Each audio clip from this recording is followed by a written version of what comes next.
welcome to this explainer. We usually think of anger as this random spontaneous explosion, right? Like it just hits us out of nowhere with zero warning. But what if it doesn't? What if anger is actually something we build, piece by piece, thought by thought? Think about it. When someone suddenly cuts you off in traffic, or a coworker completely dismisses your idea in a meeting, bam, you're furious. It feels absolutely instant. But let's take a second to question if it really is. What if there's a whole hidden process happening just under the surface? To figure this out, we're actually going to rewind about 5,000 years to a literal manual for the mind, the Bhagavad Gita. Right there on the epic battlefield of Kurukshetra, Lord Krishna mapped out the exact mechanics of human emotion for a paralyzed, overwhelmed warrior named Arjuna. And honestly, what he revealed might just be the most accurate map of the human mind ever recorded. Okay, Section 1, the 6 steps to destruction. Let's deconstruct the chain reaction. Step 1 starts innocently enough, with desire. You just let your mind linger on something you want, getting approval from your boss, wanting your partner to agree with you, or, let's be real, just hoping for that absolute perfect parking spot. It seems totally harmless, right? But this is exactly where the chain is sparked. That dwelling naturally pulls you right into step 2, which is attachment.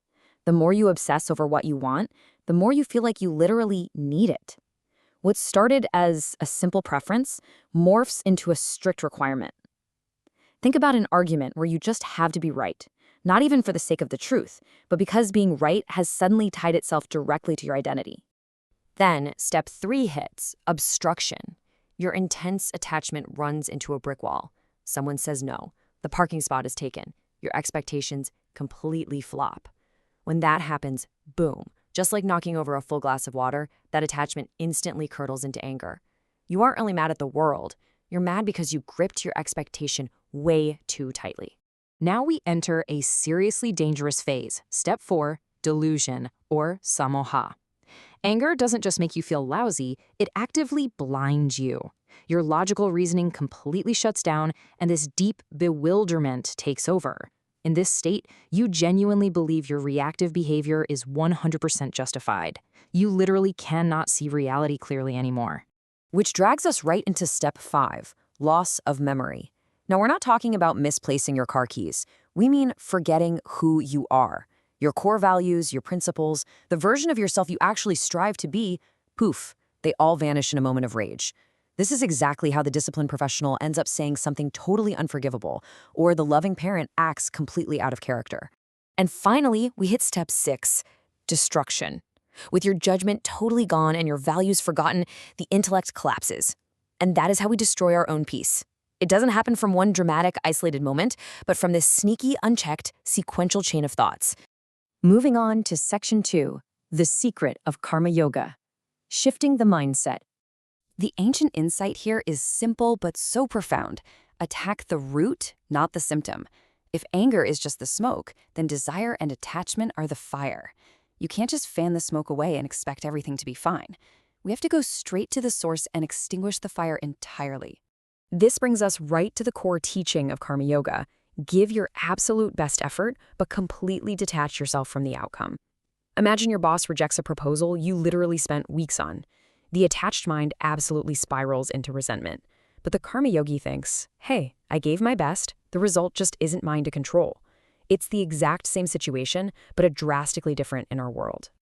Building on that, Krishna also teaches the concept of samatham, or equanimity, basically remaining steady no matter what external chaos is going on. You don't turn into a robot and stop feeling things, you just refuse to be ruled by those feelings. I love thinking of it like being a heavy anchor in a stormy ocean. You absolutely feel the waves crashing over you, but you actively refuse to let them drift you away from your center. All right, Section 3, 3 ways to rewire reactions, the practical application. Practice 1 is to trace the chain backwards. The second you feel that heat of anger rising, interrupt the root cause. Ask yourself, wait, what was I attached to just now? Don't ask who made you mad. Ask what you were holding onto. Was it a need for control? A need for respect? Identifying that attachment immediately snaps the chain. Practice 2 is separating your action from the outcome. Before you dive into an important task or walk into a stressful meeting, set a clear intention. Literally tell yourself, I will bring my full effort and I release the result. This isn't about being passive at all. It's an incredibly powerful form of presence that actually makes your actions way sharper because you aren't gripping tightly to the future. Practice 3 is to deliberately build the pause. See, anger lives in that tiny gap between a stimulus and your response. By committing to daily meditation, even just 5 minutes a day, you actively train your brain to widen that critical gap. You're physically creating space between what happens to you and how you choose to react to it. You know what's truly wild about all this? The ancient text's concept of disciplining the senses perfectly mirrors what modern neuroscience calls a regulated nervous system, or activating your prefrontal cortex. It's the exact same mechanism of emotional regulation, just described 5,000 years apart. How cool is that? So, keep these 3 actionable practices in your back pocket. Trace the chain backward, separate action from outcome, and build that pause. Do this, and you can systematically dismantle the chain reaction of anger way before it ever has the chance to reach that final step and destroy your peace. Understanding your mind on this deep of a level means anger just doesn't get to rule you anymore. The Gita isn't telling you to stop feeling, it's telling you to start seeing. Because when you finally know exactly where the fire starts, you finally hold the power to choose whether or not you're going to feed it. I want to leave you with something provocative to really chew on as we wrap up this explainer. Which link in the anger chain do you struggle with the most? Is it the initial desire, that stubborn attachment, or the delusion that kicks in later? Analyzing your own personal chain is step 1 to mastering your mind. Thanks for joining me to explore this ancient wisdom. Keep practicing that pause, and I'll see you next time.